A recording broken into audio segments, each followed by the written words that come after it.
아멘. 감사합니다. 자, 오늘은 추수의 때라는 제목을 가지고 우리 말씀 중가도록 하겠습니다. 배가 나와 보이니까 가리고 할게요. 네. 자, 추수의 때. 여러분 오늘은 전도에 대해서 말할 겁니다. 여러분 전도하기 너무 힘들죠. 전도를 하면은 요즘 같은 때 뭐 이상한 사람으로 보일 것 같아요. 또 전도를 함으로 인해서 그 사람과 나의 사이가 멀어지지 않을까, 거절당하지 않을까, 그러한 두려움이 있습니다. 전도사님도 그렇게 하는 전도 쉽지 않습니다. 인정을 해요. 그러나 오늘 사도행전 8장 말씀에는 정말로 쉬운 전도법이 나와 있습니다. 자연스럽고 쉬운 전도를 어떻게 하는지 오늘 빌립 집사의 이야기를 통하여서 한번 알아보도록 하겠습니다. 예수님께서 하늘로 올라가신 후에 최초의 교회가 이곳 예루살렘에 생겨나게 되었습니다. 이때 정말 전도에 열을 올리신 분이 계셨어요. 스데반 집사님이시죠. 스데반 집사님은 정말로 예수님을 사랑하는 마음으로 어디를 가든 전도했어요. 시장을 가든 어디를 가든 막 전도를 하고 예수님을 믿지 않고 거부하는 사람이 있으면 논쟁까지 했습니다. 그런데 안타깝게도 예수님을 미워하는 그 사람들에게 스데반 집사님 역시 밉보여서 결국에는 돌에 맞아 순교하게 되었습니다.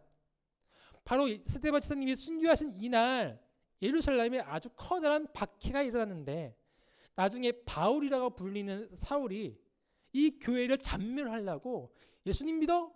집에서 막 끌어가는 거예요. 감옥에 가두고 그러는 거예요. 사람들은 기독교인들은 살고자 해서 예루살렘 성에 있을 수가 없었어요.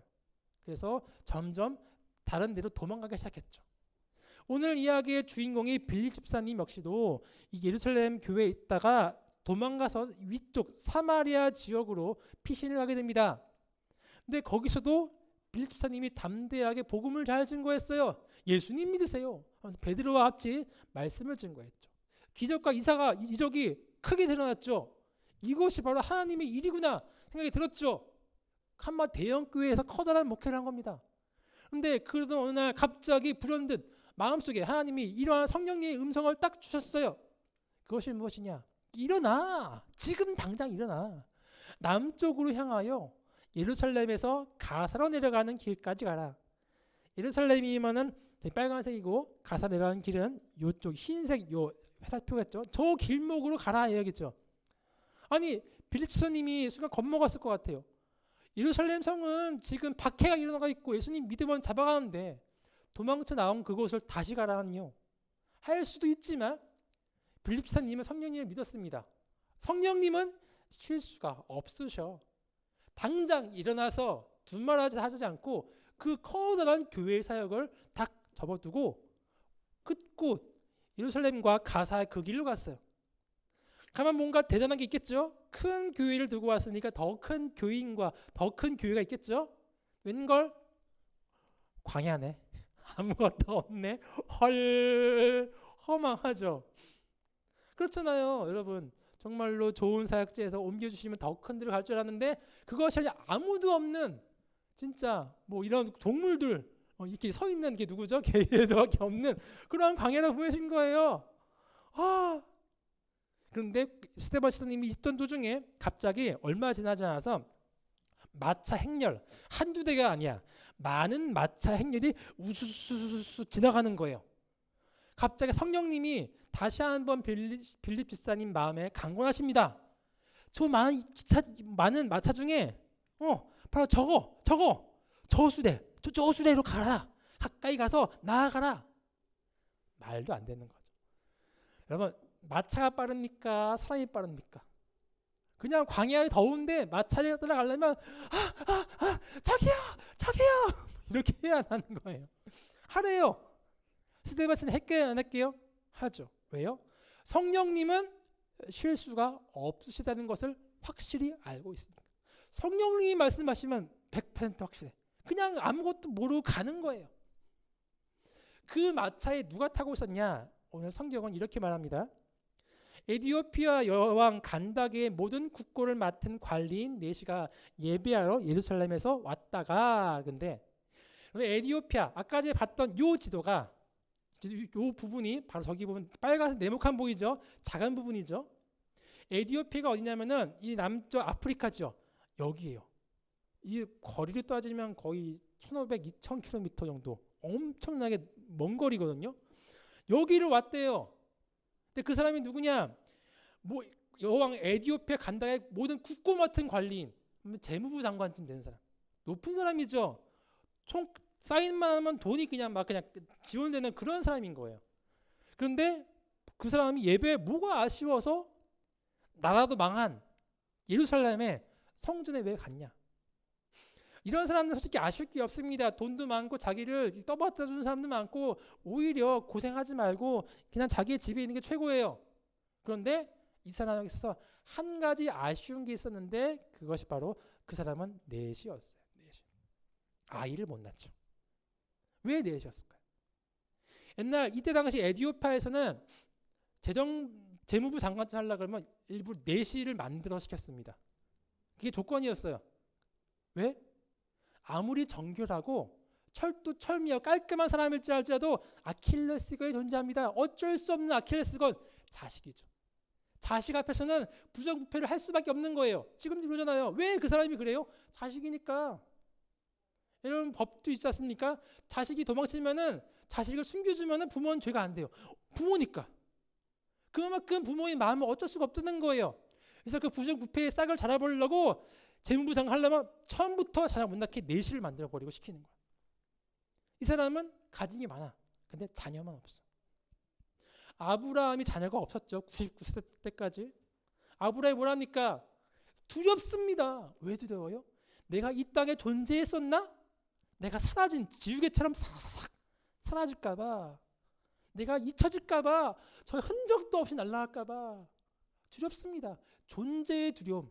여러분 지금은 이해 못하실 거예요. 나이 들면 이해해요.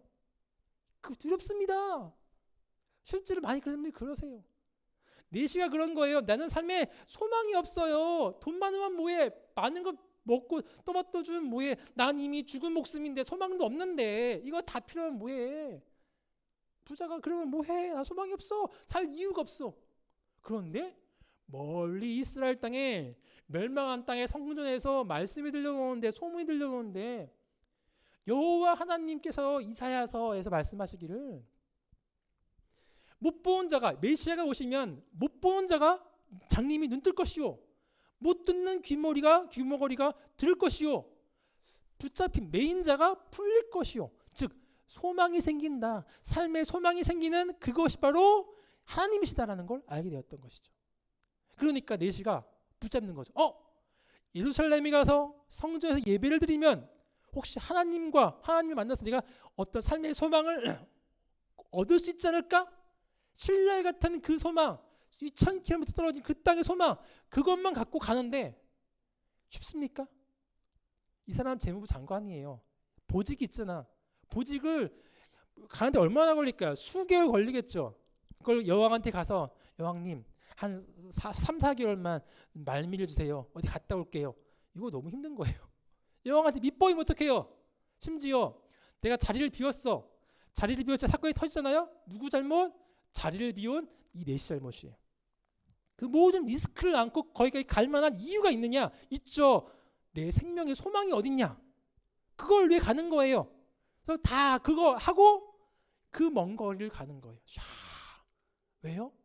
소망이 있나? 성전에 가면 소망이 있겠지? 성전에 갔습니다. 야, 예루살렘 성이네. 기대가 부풀었겠죠? 성전에 딱 들어갔는데 웬걸? 이 빨간색 선 이상은 못 들어가. 왜냐? 이방인의 뜰이라고. 이방인이 여기밖에 못 들어가요.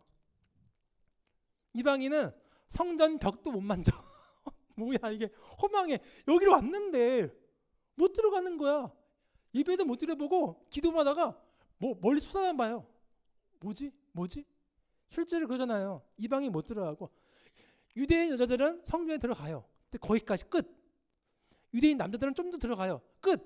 제사장 중에 제사장도 좀 더 들어가. 끝. 대제사장만 마지막까지 들어가요. 못 들어간다니까.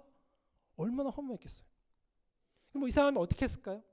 가고 싶은데, 소망을 찾고 싶은데 안 다니냐니까, 내 생각엔 나 같으면 이 예루살렘 성전 수십 바퀴 돌았을 것 같아. 그러면서 어떻게 안 될까요? 막 무르도 보고 뇌물도 써보려고 하는데도 도저히 들어갈 수가 없는 거야. 얄짤없거든요. 결국 돌아가야 됐어요. 그런데 마지막에 발견한 게 있었어요. 예루살렘에 파는 것이 있거든. 손으로 쓴 성경책을 팝니다. 두루마리로 된 파피루스로 된 성경책을 팝니다. 이 사람이 산 게 이사야서 말씀이었어요. 두루마리, 진짜 이런 두루마리 된 책이었어요. 비쌌겠죠. 손을 썼으니까. 근데 이 말씀이 무엇이냐? 이사야서 핵심이 무엇이냐? 산 이유가 있습니다. 이사야서는 이제 포로가 될 이스라엘 백성들에게 너희들 잡혀갈 거지만 하나님이 소망을 주실 거야. 회복시켜 주실 거거든. 참아라. 메시아가 오시면 너희들 살 수 있다. 희망이 있다. 희망의 말씀이 이사야서 말씀이거든요. 그러니까 내시가 그거라도 산 거죠. 이거라도 지푸라기를 잡는 심정이라도. 그리고 나서 돌아가는데 보고 싶지 않습니까? 하나님 말씀이 무엇인지. 성경에 소득도 없었는데 막 풀어서 보는데, 여러분, 저는 요즘 차를 타면은 핸드폰 5분 이상 못 봅니다. 멀미가 나. 늙었나 봐. 힘들어. 아주 그냥 게임하려고 15분 하잖아요. 2-3시간 동안 아주 그냥 머리가 돌아가냐. 힘들어. 토할 것 같아. 내가 그래요. 옛날에는 광야에 도로가 있습니까? 이 마차의 바퀴가 타이어입니까? 고무도 아니고 에어도 아니고 딱딱한 나무 바퀴에다가 덜커덩 딱 끼지 않는 길을 가는데, 그를 읽다가 어이구 이렇게 하지 않겠습니까? 책도 이런 책이 아니에요. 두루마리로 이렇게 한쪽을 돌렸다가 접고 돌렸다가 접고 또 무거워. 그거를 그 고생하면서 이 더운 이 광야에서 보겠냐고 그거를. 근데 내시는 봤어요. 왜? 너무 갈급하니까. 이야기가 그냥 쏙 빠져드는 거예요. 이사야서 이거 봤습니까? 모르면 한 번에 안 읽혀져요. 근데 무조건 읽는 거야. 너무 갈급하니까. 한 번에 읽혀지지 않는 그 성경을 집중적으로 뭐가 있겠지. 너무 갈급하니까 생명을 걸고 읽는 거예요. 그래서 한 번에 그 짧은 시간에 53장까지 읽었어요. 이 사람이. 대단하죠. 어디서 얼마나 걸리십니까? 이사야서 한 번도 처음 읽으면 며칠 걸려요. 안 읽혀지거든. 이 사람은 근데 한 번 읽었다니까. 그런데 그 도중에 여기 딱 여기서 걸려버린 거야. 막혀버린 거야. 여기가 포인트인 것 같은데 이 이사야서를 풀 수 있는 포인트가 저 그인데 그가 누군지 모르는 거예요. 그가 도살자에게로 가는 양과 같이 끌려왔고 털 깎는 자 앞에서 있는 어린 양이 조용한 것 같이 그의 입을 열지 아니하였도다. 그가 굴욕을 당했을 때 공정한 재판도 받지 못하였으니 누가 그의 세대를 말하리요. 그의 생명이 이 땅에 빼앗김이다. 이 그를 알면 이 그가 나에게 소망을 준다고 이사야는 얘기하는데 저 그가 열쇠거든요. 키포인트거든요. 대체 누구지? 알까요? 모를까요? 몰라요. 랍비들도 몰라요. 지금 유대인 랍비들도 몰라요. 모른다니까. 알려주지 않으면 몰라요. 그때 빌립이 저 앞에 저기서 멀찌감치 어떤 사람이 달려옵니다. 막 자기야 뭐야? 그러니까 읽는 것을 깨닫느냐? 아니 옷 입은 거 보면은 뭔가 높은 사람인 거 모르나요? 재무부 장관쯤 되면 영리합니다. 그를 몽인하고 나를 어떻게 보고 진짜 완전 무례한 거예요. 읽고 깨달아? 내가 바보냐? 이렇게 봐야 되는데 이게 원래는 무례하게 들려야 되는데 이게 맞는 거거든요. 지금은 안 그래. 너무 달콤하게 들리는 거야. 그래 나 몰라. 지도해 주는 사람이 없으니 어찌 깨달을 수 있느냐. 수레에 올라와 같이 앉으라. 빨리 앉아봐. 너 아니? 너무 갈급하니까 애간장이 녹으니까 전혀 무례하게 느끼지않아. 그냥 와 앉아. 말도 안 되는 거지. 재무부 장관쯤 됐으면 숙적이 많습니다. 암살자가 찔러 죽일 수도 있어요. 그럴 위험을 감수하고 그냥 앉으래. 뭘 처음 보는 사람은 뭐로. 말도 안 되는 거지. 빌립이 앉으니까 보고 있는 게 이 글자였죠. 그러면 예시가 말합니다. 대체 이게 누구입니까? 누구를 가리킵니까? 빌립이 그때 깨달았어요. 성령님은 실수가 없으시구나.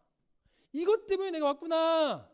그러면서 그것이 예수님입니다. 말씀하면서 예수님의 복음을 다 증거했죠.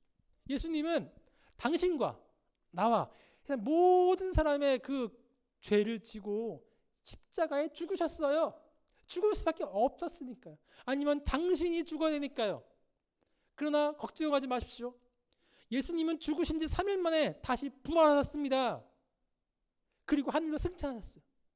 그런데 그 부활이 예수님만 하는 것이 아니라 우리와 당신도 부활할 거예요. 예수님이 재림하시는 날 우리는 부활해서 새로운 육체를 받을 거예요.